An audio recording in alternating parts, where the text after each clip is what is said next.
Salvage in Space by Jack Williamson.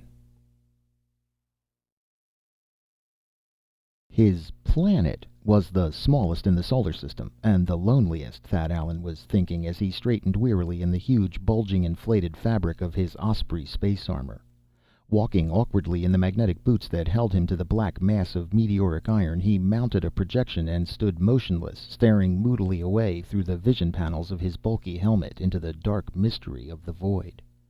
His welding arc dangled at his belt, the electrodes still glowing red. He had just finished securing to this slowly accumulated mass of iron his most recent find, a meteorite the size of his head. 5 perilous weeks he had labored to collect this rugged lump of metal, a jagged mass some 10 feet in diameter, composed of hundreds of fragments that he had captured and welded together. His luck had not been good. His findings had been heartbreakingly small. The spectroflash analysis had revealed that the contents of the precious metals was disappointingly minute. The meteor or asteroid belt between the orbits of Mars and Jupiter is mined by such adventurers as Thad Allen for the platinum, iridium, and osmium that all meteoric irons contain in small quantities. The meteor swarms are supposed by some astronomers to be fragments of a disrupted planet, which, according to Bode's law, should occupy this space. On the other side of this tiny sphere of hard-won treasure, his Millen atomic rocket was sputtering, spurts of hot blue flame jetting from its exhaust. A simple mechanism bolted to the first sizable fragment he had captured.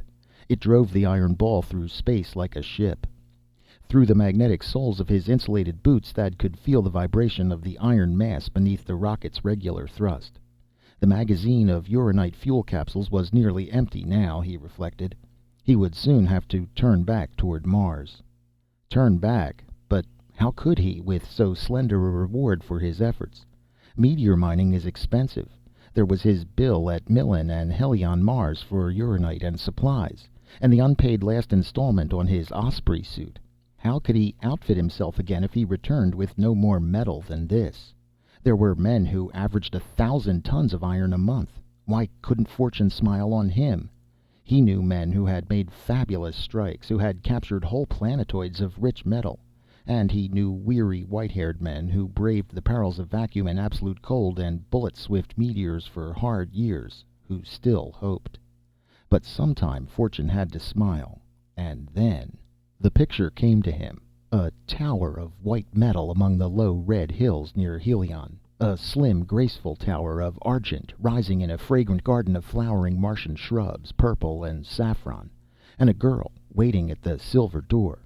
A trim, slender girl in white, with blue eyes and hair richly brown.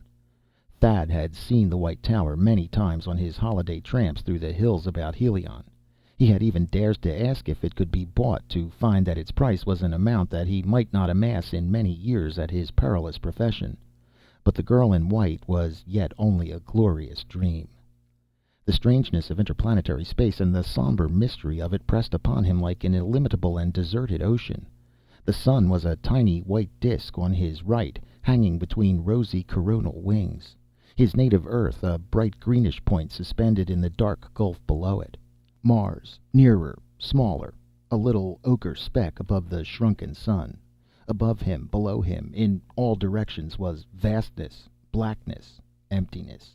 Ebon infinity sprinkled with far, cold stars. Thad was alone, utterly alone. No man was visible in all the supernal vastness of space, and no work of man save the few tools of his daring trade and the glittering little rocket bolted to the black iron behind him. It was terrible to think that the nearest human being must be tens of millions of miles away. On his first trips the loneliness had been terrible, unendurable. Now he was becoming accustomed to it. At least he no longer feared that he was going mad. But sometimes Thad shook himself and spoke aloud, his voice ringing hollow in his huge metal helmet. "Brace up, old top. In good company when you're by yourself, as Dad used to say. Be back in Helion in a week or so, anyhow. Look up Dan and Chuck and the rest of the crowd again at Comet's place. What price a friendly boxing match with Mason, or an evening at the Teleview Theater? Fresh air instead of this stale synthetic stuff.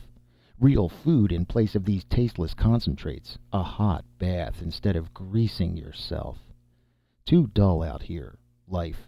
He broke off. set his jaw. No use thinking about such things, only made it worse. Besides, how did he know that a whirring meteor wasn't going to flash him out before he got back? He drew his right arm out of the bulging sleeve of his suit into its ample interior, found a cigarette in an inside pocket, and lighted it. The smoke swirled about in the helmet, drawn swiftly into the air filters. "Darn clever, these suits," he murmured. "Food, smokes, water, generator, all where you can reach them. And darned expensive, too. I'd better be looking for pay metal."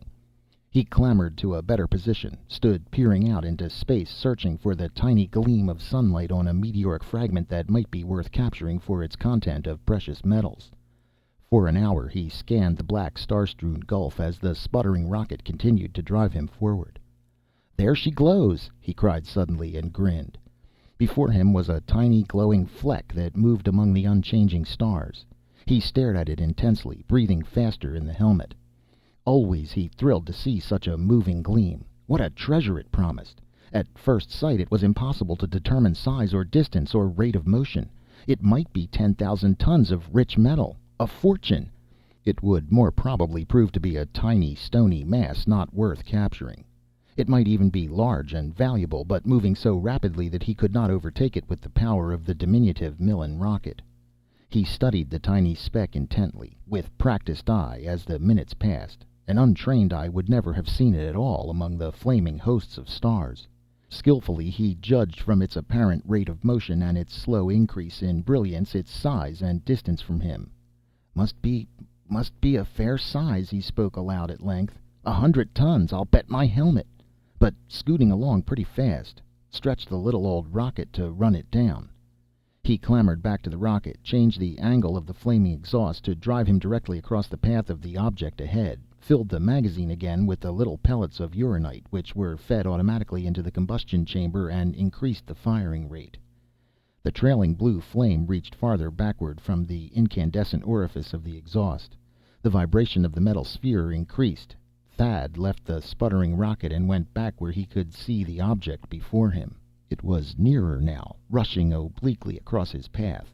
Would he be in time to capture it as it passed? Or would it hurtle by ahead of him and vanish in the limitless darkness of space before his feeble rocket could check the momentum of his ball of metal? He peered at it as it drew closer. Its surface seemed oddly bright, silvery, not the dull black of meteoric iron, and it was larger, more distant than he thought at first. In form, too, it seemed curiously regular, ellipsoid.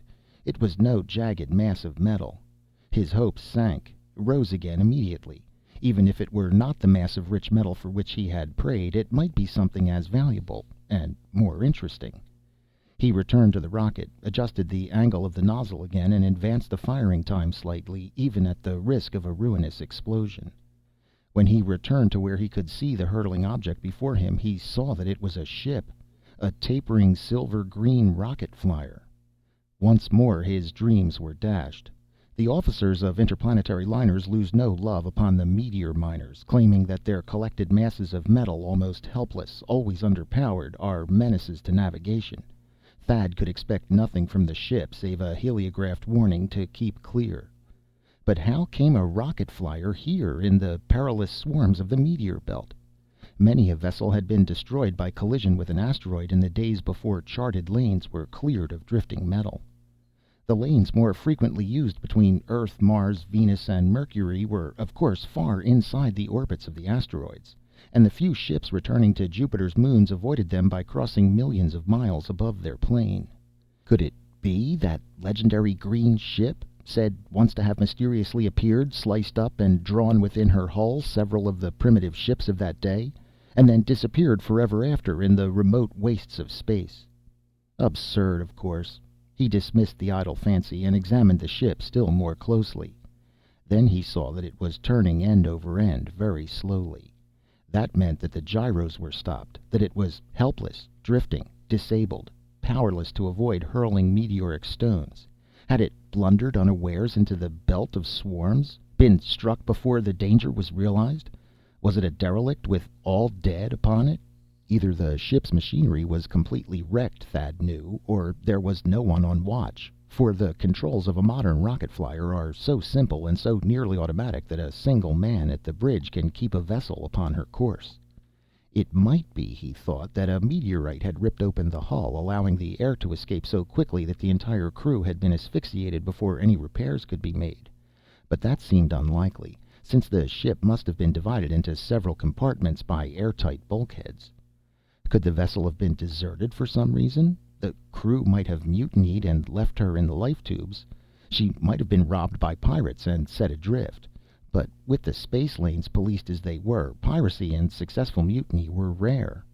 Thad saw that the flyer's navigation lights were out. He found the heliographic signal mirror at his side, sighted it upon the ship, and worked the mirror rapidly. He waited, repeated the call. There was no response. The vessel was plainly a derelict. Could he board her and take her to Mars? By law, it was his duty to attempt to aid any helpless ship, or at least try to save any endangered lives on her. And the salvage award, if the ship should be deserted and he could bring her safe to port, would be half her value. No mean prize, that. Half the value of a ship and cargo, more than he was apt to earn in years of mining the meteor belt. With new anxiety, he measured the relative motion of the gleaming ship. It was going to pass ahead of him, and very soon. No more time for speculation. It was still uncertain whether it would come near enough so that he could get a line to it. Rapidly, he unslung from his belt the apparatus he used to capture meteors, a powerful electromagnet with a thin, strong wire fastened to it, to be hurled from a helix gun. He set the drum on which the wire was wound upon the metal at his feet, fastened it with its magnetic anchor, wondering if it would stand the terrific strain when the wire tightened. Raising the helix to his shoulder, he trained it upon a point well ahead of the rushing flyer, and stood waiting for the exact moment to press the lever. The slender spindle of the ship was only a mile away now, bright in the sunlight. He could see no break in her polished hull, save for the dark rows of circular ports. She was not by any means completely wrecked. He read the black letters of her name. Red Dragon. The name of her home port below was in smaller letters, but in a moment he made them out. San Francisco. The ship then came from Earth, from the very city where Thad was born. The gleaming hull was near now, only a few hundred yards away, passing. Aiming well ahead of her to allow for her motion, Thad pressed the key that hurled the magnet from the helix. It flung away from him, the wire screaming from the reel behind it. Thad's mass of metal swung on past the ship as he returned to the rocket and stopped its clattering explosions. He watched the tiny black speck of the magnet. It vanished from sight in the darkness of space, appeared again against the white burnished hull of the rocket ship. For a painful instant he thought he had missed. Then he saw that the magnet was fast to the side of the flyer, near the stern. The line tightened. Soon the strain would come upon it, as it checked the momentum of the mass of iron. He set the friction brake. Thad flung himself flat, grasped the wire above the reel. Even if the mass of iron tore itself free, he could hold to the wire and himself reach the ship.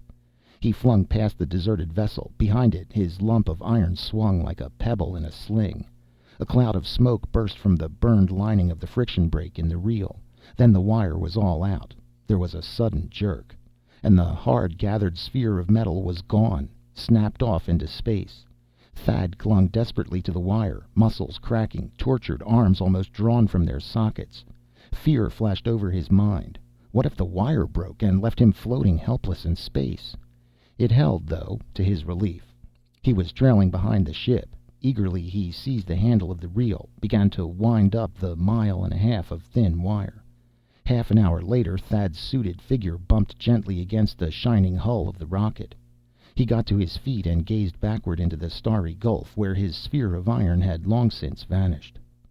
"Somebody is going to find himself a nice chunk of metal, all welded together and equipped for rocket navigation," he murmured. "As for me, well, I've simply got to run this tub to Mars." He walked over the smooth, refulgent hull, held to it by magnetic soles. Nowhere was it broken, though he found scars where small meteoric particles had scratched the brilliant polish. So, no meteor had wrecked the ship. What, then, was the matter? Soon he would know. The Red Dragon was not large, 130 feet long, Thad estimated, with a beam of 25 feet. But her trim lines bespoke design recent and good. The double ring of black projecting rockets at the stern told of unusual speed. A pretty piece of salvage, he reflected, if he could land her on Mars. Half the value of such a ship, unharmed and safe in port, would be a larger sum than he dared to put in figures, and he must take her in now that he had lost his own rocket. He found the life tubes, 6 of them, slender, silvery cylinders lying secure in their niches, 3 along each side of the flyer. None was missing. So the crew had not willingly deserted the ship. He approached the main airlock, at the center of the hull, behind the projecting dome of the bridge. It was closed. A glance at the dials told him there was full air pressure within it. It had, then, last been used to enter the rocket, not leave it. Thad opened the exhaust valve, let the air hiss from the chamber of the lock. The huge door swung open in response to his hand upon the wheel, and he entered the cylindrical chamber. In a moment the door was closed behind him. Air was hissing into the lock again. He started to open the faceplate of his helmet, longing for a breath of air that did not smell of sweat and stale tobacco smoke, as that in his suit always did, despite the best chemical purifiers. Then he hesitated. Perhaps some deadly gas from the combustion chambers. Thad opened the inner valve and came upon the upper deck of the vessel. A floor ran the full length of the ship, broken with hatches and companionways that gave to the rocket rooms, cargo holds, and quarters for crew and passengers below. There was an enclosed ladder that led to bridge and navigating rooms in the dome above. The hull formed an arched roof over it. The deck was deserted, lit only by 3 dim blue globes hanging from the curved roof. All seemed in order, the firefighting equipment hanging on the walls, and the huge metal patches and welding equipment for repairing breaks in the hull. Everything was clean, bright with polish or new paint. And all was very still. The silence held a vague, brooding threat that frightened Thad, made him wish for a moment that he was back upon his rugged ball of metal. But he banished his fear and strode down the deck. Midway of it he found a dark stain upon the clean metal, the black of long dried blood. A few tattered scraps of cloth beside it, no more than bloody rags, and a heavy meat cleaver half hidden beneath a bit of darkened fabric. Mute record of tragedy.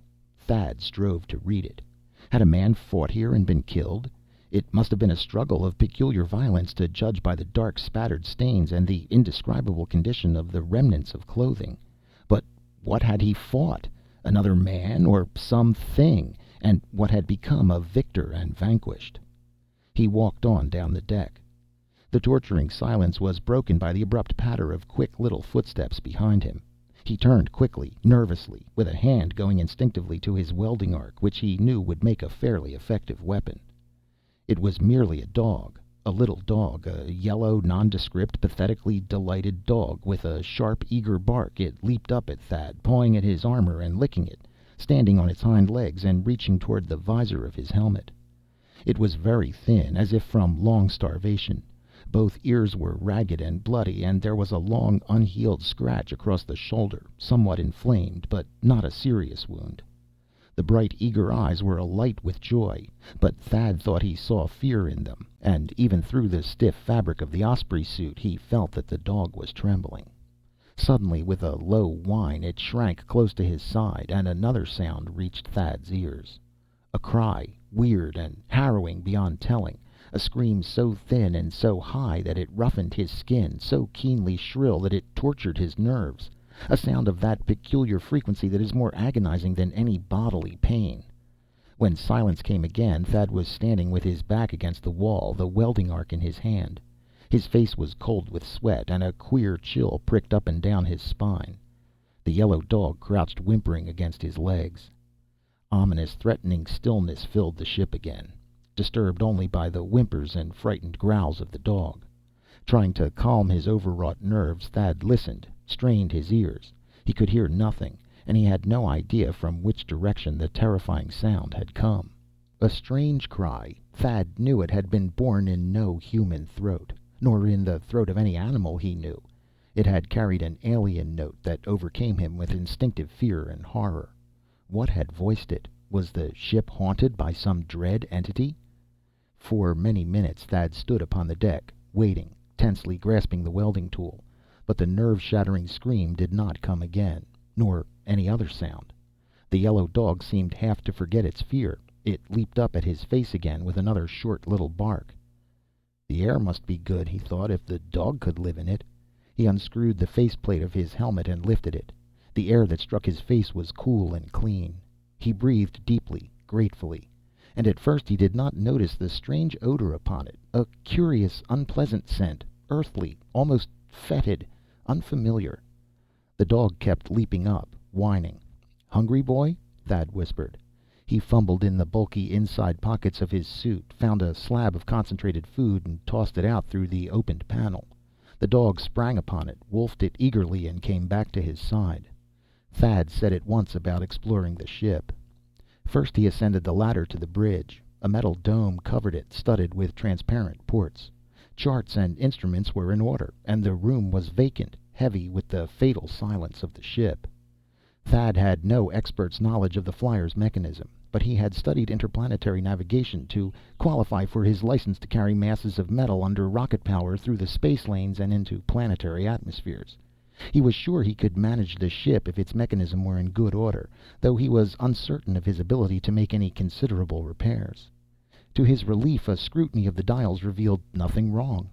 He started the gyro motors, got the great wheels to spinning, and thus stopped the slow end-over-end turning of the flyer. Then he went to the rocket controls, warmed 3 of the tubes, and set them to firing. The vessel answered readily to her helm. In a few minutes he had the red fleck of Mars over the bow. "Yes, I can run her all right," he announced to the dog, which had followed him up the steps, keeping close to his feet. "Don't worry, old boy. We'll be eating a juicy beefsteak together in a week at Comet's place in Helion, down by the canal. Not much style, but the eats. And now we're going to do a little detective work and find out what made that disagreeable noise, and what happened to all your fellow astronauts. Better find out before it happens to us." He shut off the rockets and climbed down from the bridge again. When Thad started down the companionway to the officers' quarters in the central one of the 5 main compartments of the ship, the dog kept close to his legs, growling, trembling, hackles lifted. Sensing the animal's terror, pitying it for the naked fear in its eyes, Thad wondered what dramas of horror it might have seen. The cabins of the navigator, calculator, chief technician, and first officer were empty, and forbidding with the ominous silence of the ship. They were neatly in order, and the berths had been made since they were used. But there was a large blood stain, black and circular, on the floor of the calculator's room. The captain's cabin held evidence of a violent struggle. The door had been broken in, its fragments with pieces of broken furniture, books, covers from the berth, and 3 service pistols were scattered about in indescribable confusion, all stained with blood.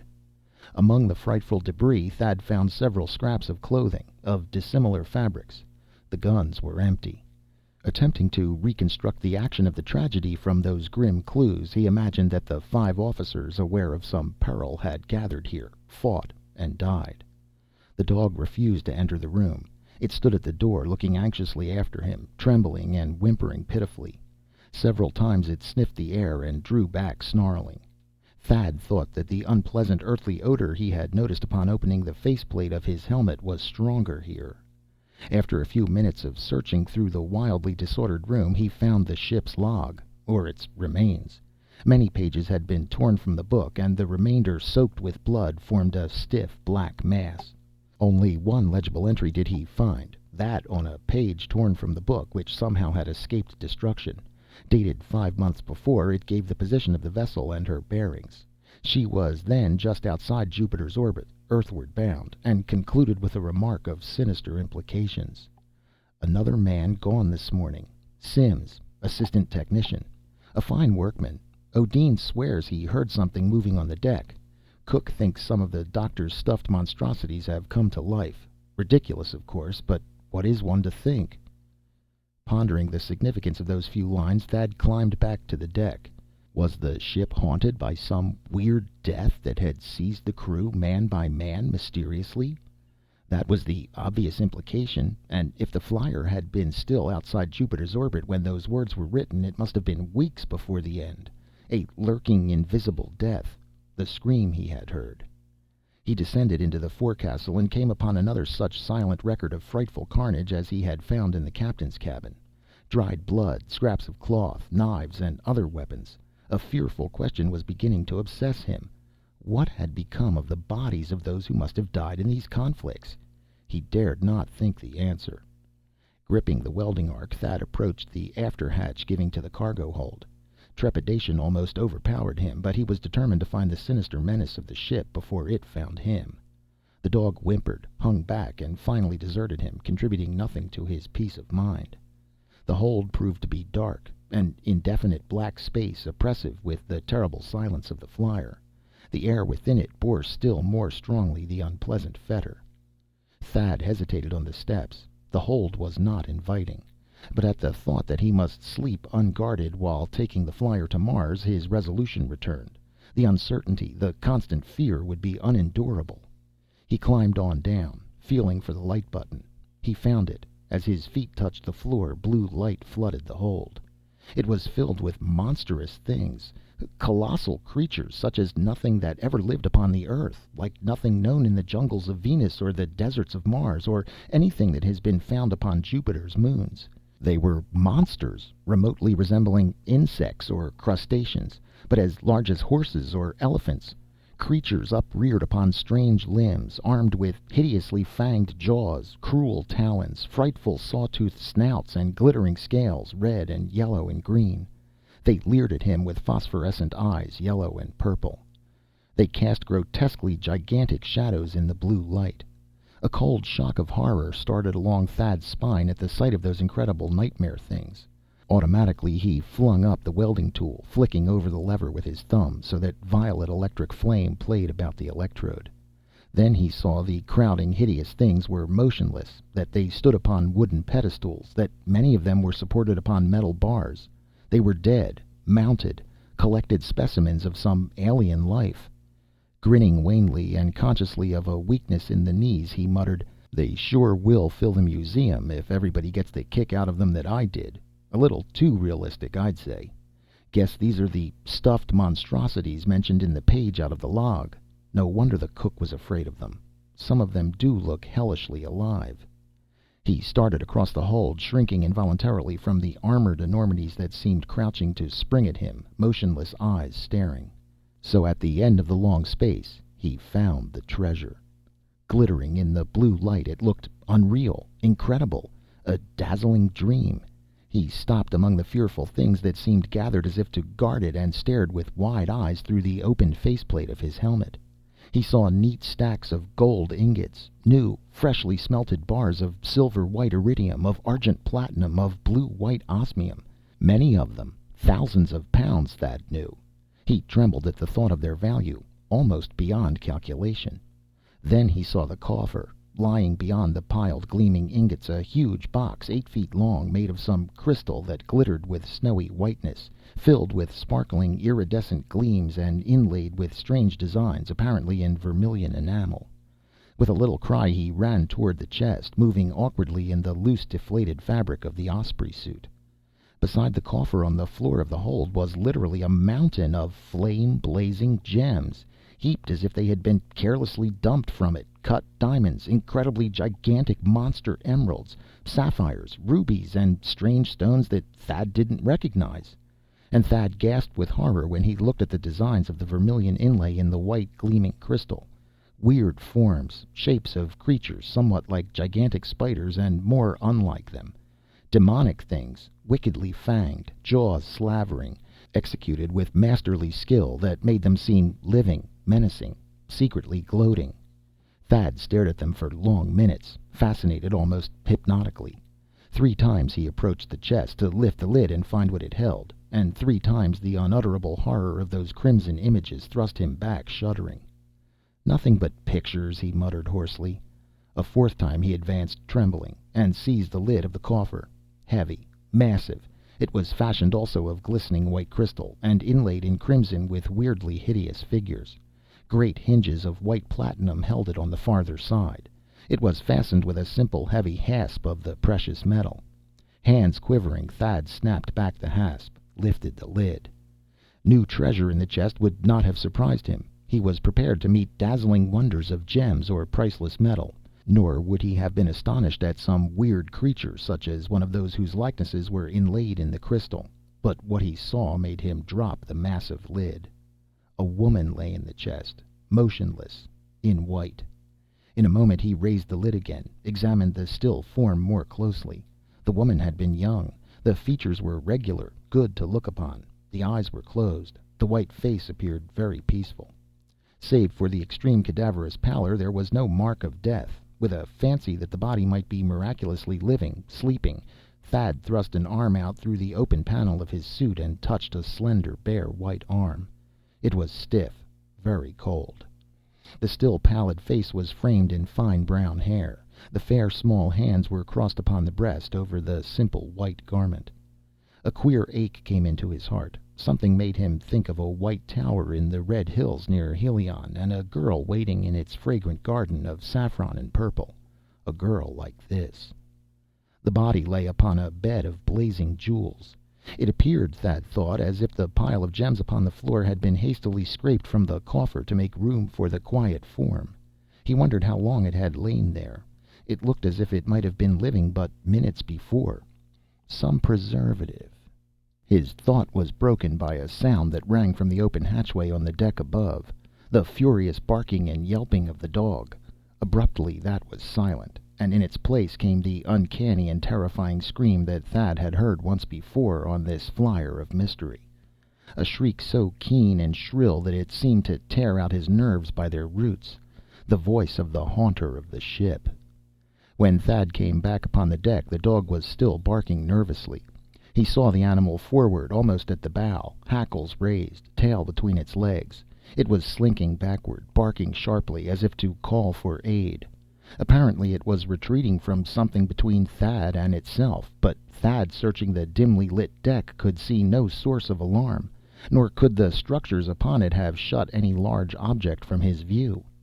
"It's all right," Thad called, intending to reassure the frightened animal, but finding his voice queerly dry. "Coming on the double, old man. Don't worry." The dog had reached the end of the deck. It stopped yelping, but snarled and whined as if in terror. It began darting back and forth, moving exactly as if something were slowly closing in upon it, trapping it in the corner. But Thad could see nothing. Then it made a wild dash back toward Thad, darting along the wall as if to run past an unseen enemy. Thad thought he heard quick, rasping footsteps then, that were not those of the dog. And something seemed to catch the dog in midair as it leaped. It was hurled howling to the deck. For a moment it struggled furiously, as if an invisible claw had pinned it down. Then it escaped and fled whimpering to Thad's side. He saw a new wound across its hips, 3 long parallel scratches from which fresh red blood was trickling. Regular scraping sounds came from the end of the deck, where no moving thing was to be seen.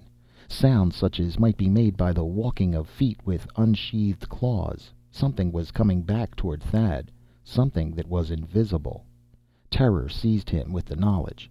He had nerved himself to face desperate men or a savage animal, but an invisible being that could creep upon him and strike unseen. It was incredible, yet he had seen the dog knocked down and the bleeding wound it had received. His heart paused, then beat very quickly. For the moment he thought only blindly of escape. He knew only an overpowering desire to hide, to conceal himself from the invisible thing. Had it been possible, he might have tried to leave the flyer. Beside him was one of the companionways amidships, giving access to a compartment of the vessel that he had not explored. He turned, leaped down the steps with the terrified dog at his heels. Below he found himself in a short hall, dimly lighted, several metal doors opening from it. He tried one at random. It gave. He sprang through, let the dog follow, closed and locked it. Trying to listen, he leaned weakly against the door. The rushing of his breath swift and regular, the loud hammer of his thudding heart, the dog's low whines. Then unmistakable scraping sounds outside. The scratching of claws, Thad knew. Invisible claws. He stood there, bracing the door with the weight of his body, holding the welding arc ready in his hand. Several times the hinges creaked and he felt a heavy pressure against the panels, but at last the scratching sounds ceased. He relaxed. The monster had withdrawn, at least for a time. When he had time to think, the invisibility of the thing was not so incredible. The mounted creatures he had seen in the hold were evidence that the flyer had visited some unknown planet where weird life reigned. It was not beyond reason that such a planet should be inhabited by beings invisible to human sight. Human vision, as he knew, utilizes only a tiny fraction of the spectrum. The creature must be largely transparent to visible light, as human flesh is radiolucent to hard X-rays. Quite possibly it could be seen by infrared or ultraviolet light. Evidently it was visible enough to the dog's eyes, with their different range of sensitivity. Pushing the subject from his mind, he turned to survey the room into which he had burst. It had apparently been occupied by a woman. A frail blue silk dress and more intimate items of feminine wearing apparel were hanging above the berth. 2 pairs of delicate black slippers stood neatly below it. Across from him was a dressing table with a large mirror above it. Combs, pins, jars of cosmetic cluttered it. And Thad saw upon it a little leather-bound book, locked, stamped on the back, "Diary." He crossed the room and picked up the little book, which smelled faintly of jasmine. Momentary shame overcame him at thus stealing the secrets of an unknown girl. Necessity, however, left him no choice but to seize any chance of learning more of this ship of mystery and her invisible haunter. He broke the flimsy fastening. Linda Cross was the name written on the flyleaf in a firm, clear, feminine hand. On the next page was the photograph, in color, of a girl, the brown-haired girl whose body Thad had discovered in the crystal coffer in the hold. Her eyes, he saw, had been blue. He thought she looked very lovely, like the waiting girl in his old dream of the silver tower in the Red Hills by Helion. The diary, it appeared, had not been kept very devotedly. Most of the pages were blank. One of the first entries, dated a year and a half before, told of a party that Linda had attended in San Francisco, and of her refusal to dance with a certain man referred to as Benny, because he had been unpleasantly insistent about wanting to marry her. It ended: "Dad said tonight that we're going off in the Dragon again, all the way to Uranus, if the new fuel works as he expects. What a lark, to explore a few new worlds of our own. Dad says one of Uranus's moons is as large as Mercury, and Benny won't be proposing again soon." Turning on, Thad found other scattered entries, some of them dealing with the preparation for the voyage, the start from San Francisco, and a huge bunch of flowers from Benny. The long months of the trip through space, out past the orbit of Mars, above the meteor belt, across Jupiter's orbit, beyond the track of Saturn, which was the farthest point that rocket explorers had previously reached, and on to Uranus, where they could not land because of the unstable surface. The remainder of the entries Thad found less frequent, shorter, bearing the mark of excitement: landing upon Titania, the third and largest satellite of Uranus; unearthly forests sheltering strange and monstrous life; the hunting of weird creatures and mounting them for museum specimens; then the discovery of a ruined city, whose remains indicated that it had been built by a lost race of intelligent spider-like things; the finding of a temple whose walls were of precious metals, containing a crystal chest filled with wondrous gems; the smelting of the metal into convenient ingots, and the transfer of the treasure to the hold. The first sinister note there entered the diary: "Some of the men say we shouldn't have disturbed the temple, think it will bring us bad luck." Rubbish, of course, but one man did vanish while they were smelting the gold. Poor Mr. Tom James. I suppose he ventured away from the rest, and something caught him. The few entries that followed were shorter, and showed increasing nervous tension. They recorded the departure from Titania, made almost as soon as the treasure was loaded. The last was made several weeks later. A dozen men had vanished from the crew, leaving only gouts of blood to hint the manner of their going. The last entry ran: "Dad says I'm to stay in here today. Old dear, he's afraid the thing will get me, whatever it is. It's really serious. 2 men taken from their berths last night, and not a trace. Some of them think it's a curse on the treasure. One of them swears he saw Dad's stuffed specimens moving about in the hold. Some terrible thing must have slipped aboard the flyer out of the jungle. That's what Dad and the captain think. Queer they can't find it. They've searched all over. Well." Musing and regretful, Thad turned back for another look at the smiling girl in the photograph. What a tragedy her death had been. Reading the diary had made him like her balance and humor, her quiet affection for Dad, the calm courage with which she seemed to have faced the creeping, lurking death that darkened the ship with its unescapable shadow. How had her body come to be in the coffer, he wondered, when all the others were gone?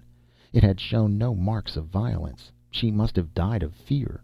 No, her face had seemed too calm and peaceful for that. Had she chosen easy death by some poison rather than that other dreadful fate? Had her body been put in the chest to protect it, and the poison arrested decomposition?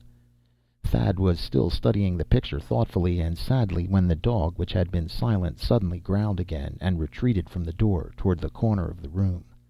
The invisible monster had returned. Thad heard its claws scratching across the door again, and he heard another dreadful sound. Not the long, shrill scream that had so grated on his nerves before, but a short, sharp coughing or barking, a series of shrill, indescribable notes that could have been made by no beast he knew. The decision to open the door cost a huge effort on Thad's will. For hours he had waited, thinking desperately, and the thing outside of the door had waited as patiently, scratching upon it from time to time, uttering those dreadful, shrill, coughing cries. Sooner or later he would have to face the monster.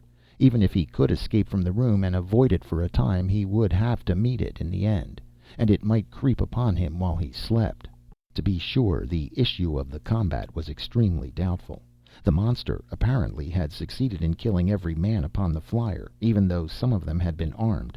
It must be large and very ferocious. But Thad was not without hope. He still wore his osprey suit. The heavy fabric, made of metal wires impregnated with a tough, elastic composition, should afford considerable protection against the thing. The welding arc, intended to fuse refractive meteoric iron, would be no mean weapon at close quarters. And the quarters would be close. If only he could find some way to make the thing visible. Paint, or something of the kind, would stick to its skin. His eyes, searching the room, caught the jar of face powder on the dressing table. Dash that over it. It ought to stick enough to make the outline visible. So at last, holding the powder ready in one hand, he waited until a time when the pressure upon the door had just relaxed and he knew the monster was waiting outside. Swiftly he opened the door. Thad had partially overcome the instinctive horror that the unseen being first aroused in him, but it returned in a sickening wave when he heard the short, shrill, coughing cries, hideously eager, that greeted the opening of the door, and the quick rasping of naked claws upon the floor. Sounds from nothingness. He flung the powder at the sound. A form of weird horror materialized before him, still half invisible, half outlined with the white film of adhering powder, gigantic and hideous claws that seemed to reach out of empty air, the side of a huge scaly body, a yawning, dripping jaw.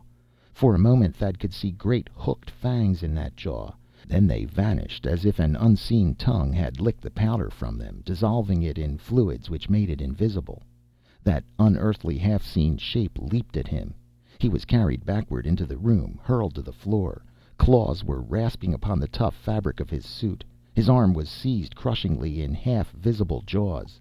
Desperately he clung to the welding tool. The heated electrode was driven toward his body. He fought to keep it away. He knew that it would burn through even the insulated fabric of his suit.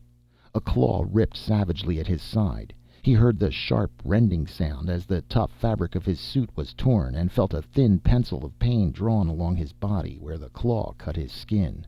Suddenly the suit was full of the earthly fetor of the monster's body, nauseatingly intense. Thad gasped, tried to hold his breath, and thrust upward hard with the incandescent electrode. He felt warm blood trickling from the wound. A numbing blow struck his arm. The welding tool was carried from his hand, flung to the other side of the room. It clattered to the floor, and then a heavy weight came upon his chest, forcing the breath from his lungs. The monster stood upon his body and clawed at him. Thad squirmed furiously. He kicked out with his feet, encountering a great hard body. Futilely he beat and thrust with his arms against the pillar-like limb. His body was being mauled, bruised beneath the thick fabric. He heard it tear again along his right thigh, but he felt no pain and thought the claws had not reached the skin. It was the yellow dog that gave him the chance to recover the weapon. The animal had been running back and forth in the opposite end of the room, fairly howling in excitement and terror. Now, with the mad courage of desperation, it leaped recklessly at the monster. A mighty, dimly seen claw caught it, hurled it back across the room. It lay still, broken, whimpering. For a moment the thing had lifted its weight from Thad's body, and Thad slipped quickly from beneath it, flung himself across the room, snatched up the welding tool. In an instant the creature was upon him again, but he met it with the incandescent electrode. He was crouched in a corner now, where it could come at him from only one direction. Its claws still slashed at him ferociously, but he was able to cling to the weapon and meet each onslaught with hot metal. Gradually its mad attacks weakened. Then one of his blind thrusting blows seemed to burn into a vital organ. A terrible choking strangling sound came from the air, and he heard the thrashing struggles of wild convulsions. At last all was quiet. He prodded the thing again and again with an electrode, and it did not move.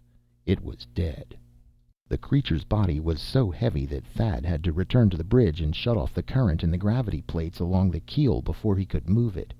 He dragged it to the lock through which he had entered the flyer and consigned it to space.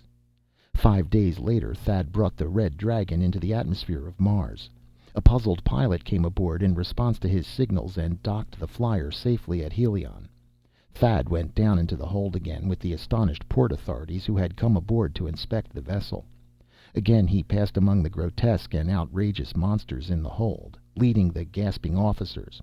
While they marveled at the treasure, he lifted the weirdly embellished lid of the coffer of white crystal and looked once more upon the still form of the girl within it. Pity stirred him. An ache came to his throat. Linda Cross, so quiet and cold and white, and yet so lovely. How terrible her last days of life must have been, with doom shadowing the vessel, and with the men vanishing mysteriously one by one. Terrible, until she had sought the security of death. Strangely, Thad felt no great elation at the thought that half the incalculable treasure about him was now safely his own, as the award of salvage. If only the girl were still living. He felt a poignantly keen desire to hear her voice. Thad found the note when they started to lift her from the chest. A hasty scrawl, it lay beneath her head among glittering gems. "This woman is not dead.